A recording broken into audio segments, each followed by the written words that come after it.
Hi friends, once again welcome on our YouTube channel S Academy। दोस्तों, एक बार फिर आपका हमारे YouTube चैनल S Academy पर स्वागत है। Today we will discuss about Thevenin's theorem. आज हम थेवेनिन थ्योरम का यहां पर विस्तृत अध्ययन करेंगे।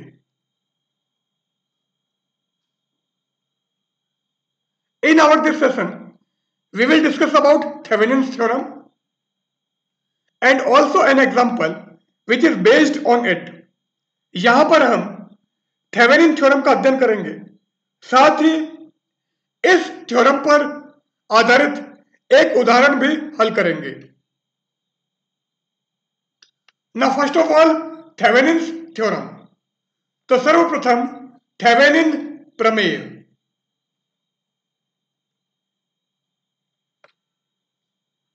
According to this theorem, any two-terminal linear network containing linear impedances and one or more generators can be replaced with an equivalent circuit consisting of an equivalent impedance in series with an equivalent source of EMF।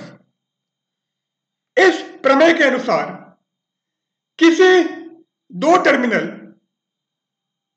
रेखीय जाल जिसमें कई रेखीय प्रतिबाधाएं हों तथा एक या अधिक जनित्र हो को एक तुल्य परिपथ से प्रतिस्थापित किया जा सकता है। इस तुल्य परिपथ में एक तुल्य प्रतिबाधा ZEQ एक तुल्य विद्युत वाहक बल के स्रोत EEQ के श्रेणी क्रम में जुड़ी होती है। तो एक लीनियर नेटवर्क हमको दे रखा है जिसके अंदर नंबर ऑफ लीनियर इंपेडेंस है, वन और मोर जनरेटर्स है, कई रेखीय प्रतिबाधाएं हैं तथा एक या अधिक जनित्र है। तो ये जो लीनियर नेटवर्क है, यह रेखीय जाल है, उस जाल को एक तुल्य परिपथ से प्रतिस्थापित किया जा सकता है, can be replaced with an equivalent circuit.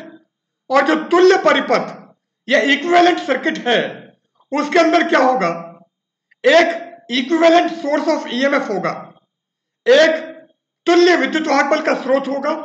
ये जो इक्विवेलेंट सोर्स है, इस सोर्स के सीरीज में एक इक्विवेलेंट इंपेडेंस होगा।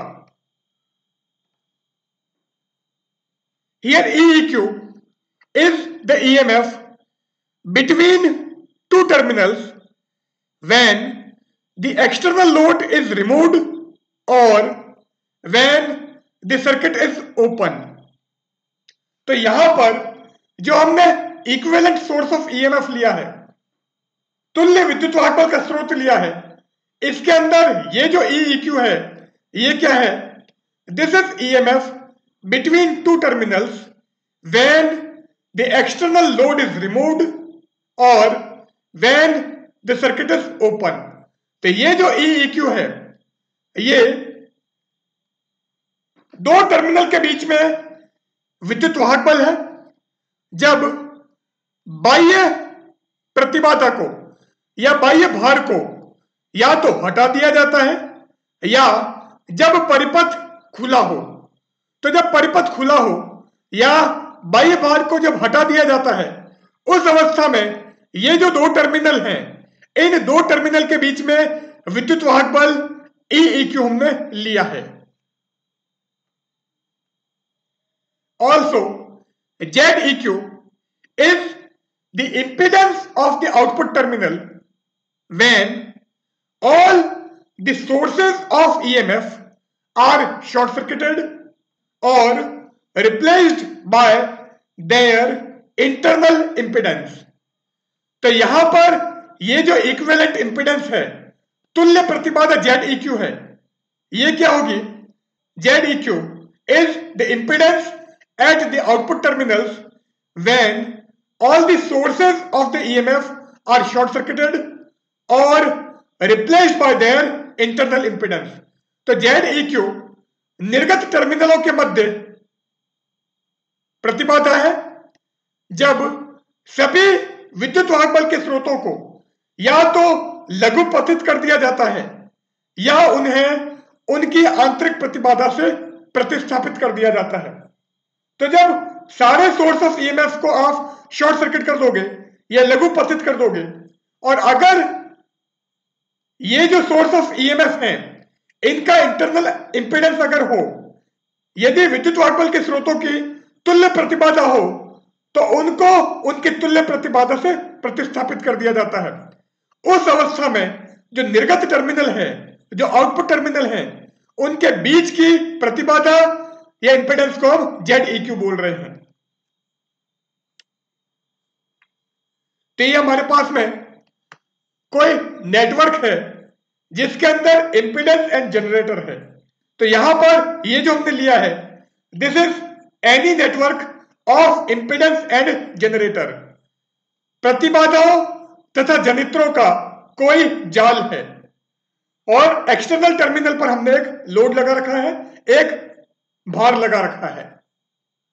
तो अगर थेवेनिन थ्योरम आप अप्लाई करते हो तो ये जो पूरा सर्किट है, इस सर्किट को हम एक इक्विवेलेंट सर्किट से रिप्लेस करेंगे।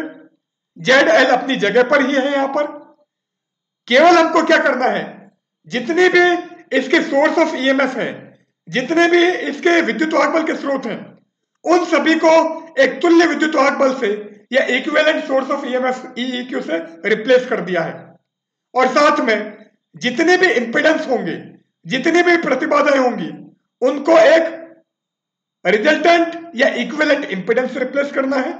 और वो जो इक्विवेलेंट इंपेडेंस है, वो जो तुल्य प्रतिबाधा है, वो EEQ के सीरीज में या श्रेणी क्रम में होगी। तो ये यहां पर EEQ है। तो ये जो भी नेटवर्क था, उस पूरे नेटवर्क को हमने थेवेनिन थ्योरम का यूज करके इस नेटवर्क से रिप्लेस कर दिया है या इस परिपथ से प्रतिस्थापित कर दिया है। अब थेवेनिन थ्योरम को हम प्रूव करना चाह रहे हैं। तो इसके लिए ये हमने एक सर्किट लिया है। यहां पर Z1, Z2, Z3 ये सारे इंपेडेंस है या प्रतिबाधाएं हैं, और ZL लोड इंपेडेंस है, लोड प्रतिबाधा है। और यहां पर एक सोर्स ऑफ ईएमएफ है, एक विद्युत वाहक बल का स्रोत है जिसको हमने E बोला है। ये फर्स्ट वाले लूप को लूप 1 कहा है, और ये जो सेकंड लूप है इसको हमने लूप 2 कहा है। सपोज लूप 1 के अंदर I1 करंट फ्लो हो रही है, और ये जो I1 धारा लूप 1 में प्रवाहित हो रही है वो क्लॉकवाइज डायरेक्शन में है, या दक्षिणावर्त दिशा में है। सिमिलरली लूप 2 में करंट I फ्लो हो रही है, लूप 2 में धारा I प्रवाहित हो रही है, और ये जो धारा है ये भी हमारी क्लॉकवाइज डायरेक्शन में है, या दक्षिणावर्त दिशा में है। अब ये जो सर्किट है इसका इक्विवेलेंट सर्किट ये बनेगा। तो ये हमारा थेवेनिन इक्विवेलेंट सर्किट या थेवेनिन तुल्य परिपथ है। यहां पर EEQ इक्विवेलेंट EMF तुल्य विद्युत वाहक बल, और ZEQ इक्विवेलेंट इंपेडेंस ये तुल्य प्रतिबाधा है, और ZL अपनी जगह पर है। तो ये जो सर्किट था, इस पूरे सर्किट के परिपथ को एक इक्विवेलेंट EMF से रिप्लेस कर दिया है, और जितने यहां पर इंपेडेंस थे, ये प्रतिबाधाएं थी, उनको एक इक्विवेलेंट इंपेडेंस ये तुल्य प्रतिबाधा ZEQ से हमने रिप्लेस कर दिया है। अब EEQ और ZEQ की वैल्यूज हमको निकालनी है, और ZL में से करंट फ्लो हो रही है I। अगर इस सर्किट को यूज करके I की वैल्यू निकालें या इस सर्किट को यूज करके I की वैल्यू निकालें, दोनों कंडीशन में I की वैल्यू सेम है। इसका मतलब ये जो ZL है, इस ZL में से यहां पर वही करंट फ्लो होगी जो कि इस सर्किट से फ्लो हो रही थी। Now applying Kirchhoff voltage law in loop 1। Loop 1 में किरचॉफ का वोल्टता नियम लगाने पर तो इसमें हमको किरचॉफ वोल्टेज लॉ लगाना है।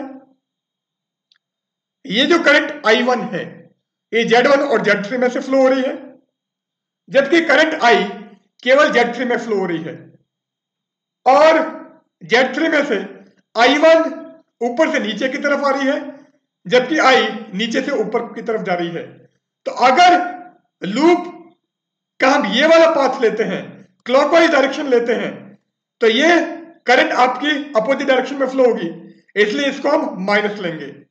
तो किरचॉफ वोल्टेज लॉ अगर लूप 1 में लगाते हो तो क्या होगा, E is equal to I1 Z1 plus Z3 minus I Z3।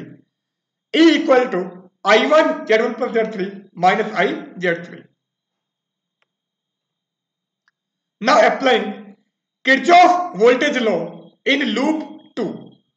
Loop 2 में किरचॉफ वोल्टेज लॉ से, तो यहां पर किरचॉफ का वोल्ट का नियम हम लगाते हैं। तो करंट I जो है वो Z3 में से, Z2 में से और ZL में से फ्लो हो रही है, जबकि I1 केवल Z3 में से फ्लो हो रही है। और हम ये वाली डायरेक्शन लेंगे तो I1 हमारा नेगेटिव हो जाएगा, क्योंकि हम इस डायरेक्शन में जा रहे हैं, जबकि I1 हमारी ऊपर से नीचे की तरफ आ रही है। और इस लूप में कोई भी विद्युत वाहक बल का स्रोत नहीं है, कोई भी सोर्स ऑफ EMF नहीं है, इसलिए इक्वेशन बन जाएगी 0 is equal to I into Z3 plus Z2 plus ZL minus I1 Z3। So 0 equal to I Z3 plus Z2 plus ZL minus I1 Z3। और इस इक्वेशन को यूज करके अगर हम I की वैल्यू निकालें तो I क्या आ जाएगा, I1 Z3 upon Z2 plus Z3 plus ZL। So I equal to Z3 upon Z2 plus Z3 plus ZL into I1। तो ये हमारे I की वैल्यू आ गई है। अब इस I की वैल्यू को मैं यहां पर रख देता हूं, तो क्या हो जाएगा, E is equal to I1 Z1 plus Z3, ये इट इज, और इस I की वैल्यू को आप यहां पर रख रहे हो तो हो जाएगा Z3 square upon Z2 plus Z3 plus ZL। तो Z3 square upon Z2 plus Z3 plus ZL, और साथ में ये I1 है, इसलिए I1 आ गया है। अब इस पूरे में से I1 हम कॉमन ले लेते हैं, तो जैसे I1 कॉमन लोगे ये हो जाएगा E equal to I1 Z1 plus Z3 minus Z3 square upon Z2 plus Z3 plus ZL। अब ये इक्वेशन अभी हमने निकाली है। अब हम क्या करते हैं, ये Z1 अपनी जगह पर, और इस पूरे में से Z2 plus Z3 plus ZL हम LCM ले लेते हैं। तो जैसे ही Z2 plus Z3 plus ZL LCM लोगे तो ये Z1 तो अपनी जगह पर हमने रखा है, इस Z3 से ये पूरा मल्टीप्लाई हो जाएगा। तो Z3 into Z2 plus Z3 plus ZL and minus Z3 square minus Z3 square. अब इस ब्रैकेट को ओपन कर दो, तो अगर इस ब्रैकेट को ओपन करूं तो क्या आ जाएगा, E equal to I1 Z1 plus Z3 Z2 plus ZL Z2 plus ZL plus Z3 square. इस Z3 को इस Z3 से मल्टीप्लाई कर रहे हैं, तो plus Z3 square minus Z3 square as it is divided by Z2 plus Z3 plus ZL। अब ये Z3 स्क्वायर और ये Z3 स्क्वायर, ये प्लस का और ये माइनस का कैंसिल हो जाएंगे, तो इक्वेशन हमको मिलेगी E equal to I1 Z1 plus Z3 Z2 plus ZL divided by Z2 plus Z3 plus ZL। ये E की वैल्यू आ गई है। सो यहां से I1 अगर निकालोगे तो इस पूरे को आप नीचे भेज दो। So I1 is equal to E divided by Z1 plus Z3 into Z2 plus ZL divided by Z2 plus Z3 plus ZL, और यही हमने यहां पर लिख दिया है। तो ये हमको I1 की वैल्यू मिल गई है। अब आई हमने ये निकाला है, I1 ये आया है। अब हम क्या करते हैं, इस I1 की वैल्यू को हम यहां पर रख देते हैं। तो जैसे ही I1 यहां पर रखोगे, ये टर्म तो एज इट इज, और इसकी जगह आ जाएगा I1 मीन्स ये पूरा। So I equal to Z3 upon Z2 plus Z3 plus ZL into E divided by Z1 plus Z3 Z2 plus ZL divided by Z2 plus Z3 plus ZL। अब ये जो term आई है इसमें Z2 plus Z3 plus ZL को multiply कर दो denominator में। तो जैसे ही अंदर लेके जाओगे, यहां पर तो ये Z1 से मल्टीप्लाई हो जाएगा और यहां पर ये और ये कैंसिल हो जाएगा। तो आ जाएगा I equal to EZ3 divided by Z1 into Z2 plus Z3 plus ZL plus Z3 into Z2 plus ZL। अब इस पूरे को नीचे वाले को ओपन कर दो। तो ब्रैकेट अगर हम ओपन करें तो I की वैल्यू हमको मिलेगी EZ3 divided by Z1 Z2 so Z1 Z2 Z1 Z3 so Z1 Z3 plus Z1 ZL Z1 ZL plus Z2 Z3 Z2 Z3 plus Z3 ZL so Z3 ZL। तो ये I1 की value हमको मिल गई है। अब हम क्या करते हैं, इसमें और इसमें, इन दोनों में हम Z2 कॉमन ले लेते हैं और यहां पर ZL कॉमन ले लेते हैं। तो इन दोनों में Z2 और इन दोनों में आप ZL कॉमन ले लो। तो ये हो जाएगा I इक्वल टू EZ3। तो जब इन दोनों में आपने Z2 कॉमन लिया तो ब्रैकेट में बचेगा Z1 प्लस Z3 सो Z2 into Z1 plus Z3। और इन दोनों में अगर ZL कॉमन लेते हो देन ब्रैकेट में Z1 प्लस Z3 सो ZL into Z1 plus Z3। और बची हुई टर्म यहां पर Z1 Z3 उसको हमने एज इट इज लिख दिया है। अब ये इक्वेशन अभी हमने निकाली है। अब हम क्या करते हैं, इन दोनों में Z1 प्लस Z3 हम कॉमन ले लेते हैं। तो जैसे ही Z1 प्लस Z3 कॉमन लोगे, ब्रैकेट में बचेगा Z2 plus ZL। So I equal to EZ3 divided by Z1 plus Z3 into Z2 plus ZL plus Z1 Z3। अब ये इक्वेशन हमको मिली है। अब इसमें ये जो डिनोमिनेटर वाली टर्म है, ये जो हर की राशि है, इसमें Z1 प्लस Z3 को आप थ्रू आउट कॉमन ले लो। तो Z1 प्लस Z3 अगर थ्रू आउट कॉमन लेते हैं then I is equal to EZ3 divided by Z1 plus Z3 आपने कॉमन लिया, इसके मल्टीप्लाई में Z1 प्लस Z3 था इसलिए Z2 प्लस ZL को हमने एज इट इज लिख दिया। और यहां पर क्योंकि Z1 प्लस Z3 इसके मल्टीप्लाई में नहीं है इसलिए ये बन जाएगा Z1 Z3 upon Z1 plus Z3। सो Z1 Z3 upon Z1 plus Z3। ये I की वैल्यू हमको मिल गई है। और अब हम क्या करते हैं, इसी को वापस लिख देते हैं। So I is equal to EZ3 upon Z1 plus Z3 और नीचे बचा हुआ क्या है ZL plus Z2 plus Z1 Z3 upon Z1 plus Z3। तो यही हमने इस फॉर्म में लिखा हुआ है यहां पर। Now determination of EEQ, EEQ का मान ज्ञात करना। तो सर्किट का जो इक्विवेलेंट EMF है, परिपथ का जो तुल्य विद्युत वाहक बल है, उसका मान हमें ज्ञात करना है। तो ये सर्किट हमारे पास में था, हमने बोला था EEQ को निकालने के लिए या डिटरमाइन करने के लिए इस ZL को हम रिप्लेस कर देते हैं या रिमूव कर देते हैं। तो ZL को हटा दो। तो जब ZL को रिमूव करोगे तो इसके अक्रॉस जो E की वैल्यू होगी वही हमारा EEQ होगा। तो ZL को हम रिमूव कर रहे हैं और यहां पर हमको EEQ की वैल्यू निकालनी है। तो अब हम क्या करते हैं, सपोज इस लूप में करंट फ्लो हो रही है आई डैश। तो आई डैश इस लूप में फ्लो हो रही है, तो अगर किरचॉफ वोल्टेज लॉ अप्लाई करोगे तो क्या आ जाएगा, E equal to I dash into Z1 plus Z3।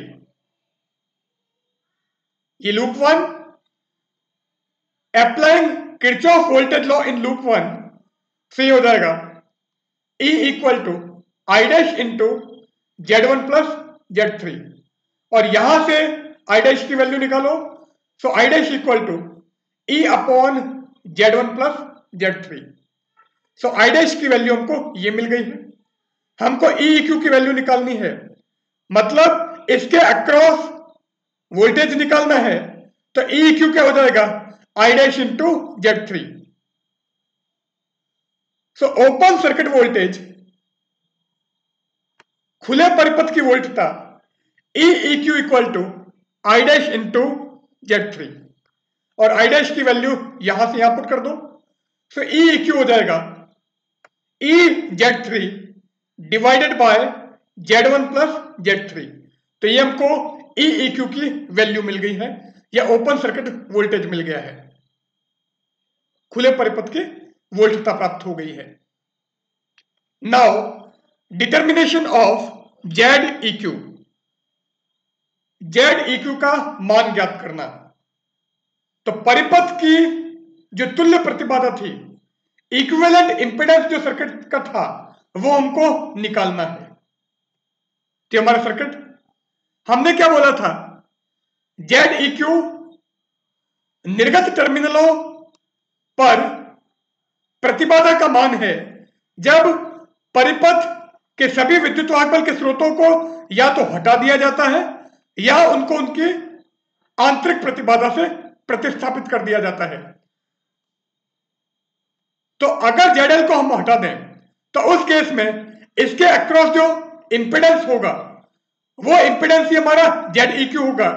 Condition ये है कि जितने भी सोर्स ऑफ ईएमएफ हैं उन सबको शॉर्ट सर्किट कर दोगे, और या फिर उनको उनकी इंटरनल इंपेडेंस से हम रिप्लेस कर देंगे।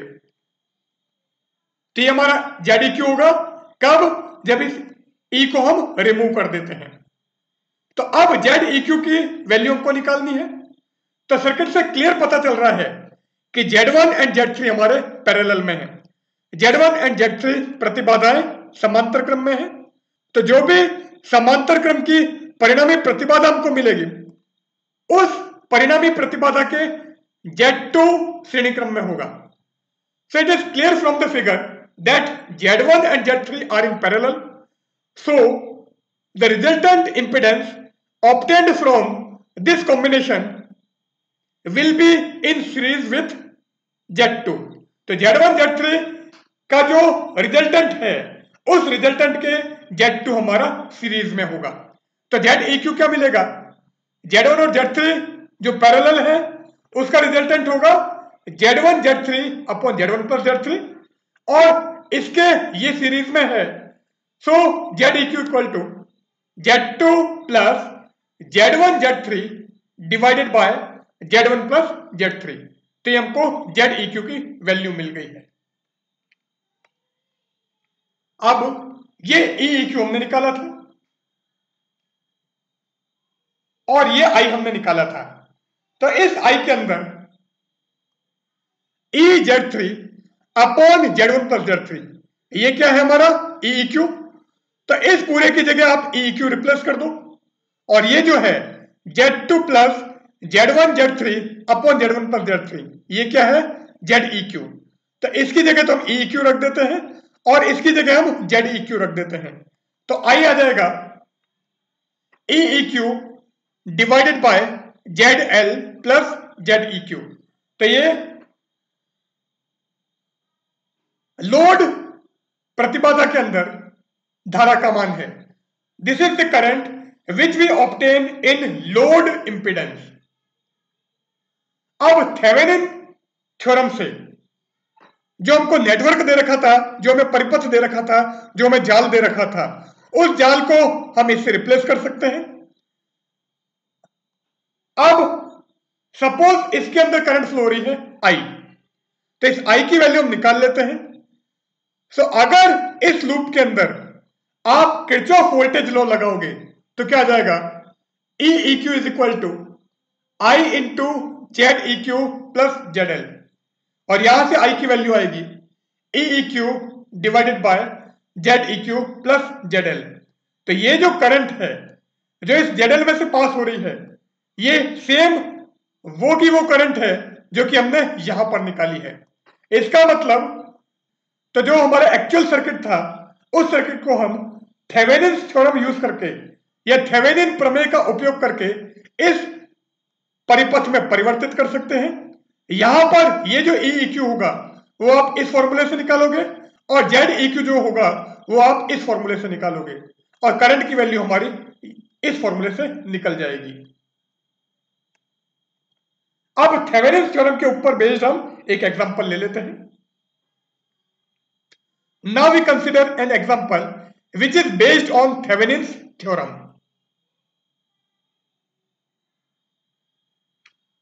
By using Thevenin's theorem, find the equivalent circuit across the terminals A and B of the given network and find the current flowing through the branch AB. Thevenin प्रमेय का उपयोग करके दिए गए जाल में ए तथा बी टर्मिनल के मध्य तुल्य परिपथ ज्ञात कीजिए तथा ए बी शाखा में प्रवाहित धारा का मान ज्ञात कीजिए। तो ये सर्किट हमको दे रखा है। इस पूरे सर्किट को हमको थेवेनिन थ्योरम यूज करके थेवेनिन इक्विवेलेंट सर्किट में चेंज करना है। तो थेवेनिन प्रमेय का उपयोग करके इस परिपथ को हम थेवेनिन तुल्य परिपथ में परिवर्तित करेंगे और ए बी जो ब्रांच है, मतलब ये जो 20 ओम इंपिडेंस है या रेजिस्टेंस है, 20 ओम का जो प्रतिरोध या प्रतिबाधा है, उसमें से कितनी करंट फ्लो हो रही है वो हमको निकालनी है। अब ये सर्किट हमको दे रखा है। जब हमने थ्योरम प्रूव करी थी तो हमने ये वाला सर्किट एज्यूम किया था। तो अगर इस सर्किट को इस सर्किट से हम कंपेयर करें, यदि इस परिपथ को इस परिपथ से हम कंपेयर करें या तुलना करें, तो यहां पर क्या हो जाएगा, Z1 का मतलब 15 ओम, Z2 का मतलब 14 ओम, Z3 हमारा 4 ohm, E 70 ohm and ZL 20 ohm. So Z1 15 ohm, Z2 14 ohm, Z3 4 ohm, E 70 volt and ZL 20 ohm। ये वैल्यूज हमारे पास में हैं। Now Thevenin equivalent circuit, Thevenin तुल्य परिपथ। तो ये जो सर्किट है इसका थेवेनिन तुल्य परिपथ अगर निकालें तो केवल हमको ई क्यू को छोड़ना है और जेड ई क्यू को छोड़ना है।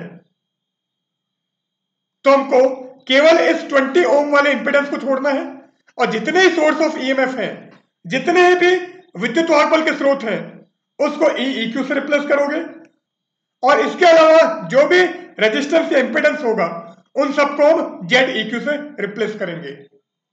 ये हमारा सर्किट, ये ई क्यू, ये जेड ई क्यू और ZL हमारे पास में 20 ओम है। तो ये हमारे थेवेनिन इक्विवेलेंट सर्किट है इस सर्किट का। अब EQ की वैल्यू निकालनी है, तो EQ के लिए हम ZL को रिप्लेस कर देते हैं और EQ का फॉर्मूला हमने निकाल दिया था EZ3 upon Z1 plus Z3। अब Z1, Z2 और Z3 ये है हमारे पास में, E और ZL की वैल्यू ये है। तो E की जगह आप 70 रख दो, Z3 की जगह 4 रखो और Z1 की जगह 15 ओम रखो। तो EQ आ जाएगा 70 इंटू 4 अपॉन 15 प्लस 4 और 280 अपॉन 19 और ये हो जाएगा 14.74 वोल्ट। तो जो थेवेनिन इक्विवेलेंट सर्किट होगा, थेवेनिन तुल्य परिपथ होगा, उसमें EEQ को आप 14.74 वोल्ट रखोगे ना। ZEQ की वैल्यू हमको निकालनी है। तो ZEQ के लिए हमने ZL को रिमूव कर दिया है और जो भी आपके सोर्स ऑफ EMF थे उन सबको हमने शॉर्ट सर्किट कर दिया है या लघुपतित कर दिया है। तो ZEQ का फॉर्मूला हमने निकाला था Z2 plus Z1 Z3 upon Z1 plus Z3। तो Z2 की जगह आप 14 रखो, Z1 की जगह 15 और Z3 की जगह 4। तो ये हो जाएगा 14 प्लस 15 इंटू 4 अपॉन 15 प्लस 4, और ये क्या हो जाएगा 14 प्लस 60 अपॉन 19, और अगर हम इसको सॉल्व करें तो ये आता है 17.16 ओम। तो EEQ की वैल्यू भी हमको मिल गई है और ZEQ की वैल्यू भी हमको मिल गई है। अब ये इक्विवेलेंट सर्किट, यहां पर EEQ हमारा 14.74 वोल्ट है और ZEQ हमारा 17.16 ओम है। अब इसमें हमको करंट की वैल्यू निकालनी है। तो ZL में से जो धारा प्रवाहित होगी उसका मान हमको ज्ञात करना है। वो क्या आएगा, current flowing through load impedance, load प्रतिबाधा में से प्रवाहित धारा IAB equal to EEQ upon ZEQ plus ZL। तो EEQ की जगह आप ये रखो और ZEQ की जगह ये रखो और ZL की जगह 20 ओम रखो। तो ये होगा 14.74 डिवाइडेड बाय 17.16 प्लस 20, और अगर इसको सोल्व करें तो 14.74 और इन दोनों को ऐड करने पर ये हो गया है 37.16, और यहां से करंट की वैल्यू हमको मिलेगी 0.397 एम्पियर। तो इस टाइप से हम थेवेनिन्स इक्विवेलेंट सर्किट बना सकते हैं किसी भी नेटवर्क का या किसी भी जाल का, और लोड इंपिडेंस, ये लोड प्रतिबाधा में से प्रवाहित धारा का मान भी हम ज्ञात कर सकते हैं। तो यहां पर हम हमारा सेशन एंड करते हैं। यहां पर हमने थेवेनिन्स थ्योरम क्या है, उसका स्टेटमेंट, उसका प्रूफ और थेवेनिन्स थ्योरम यूज करके थेवेनिन्स इक्विवेलेंट सर्किट कैसे बनाओगे, और उस पर बेस्ड हमने एक एग्जांपल लिया है। So good bye.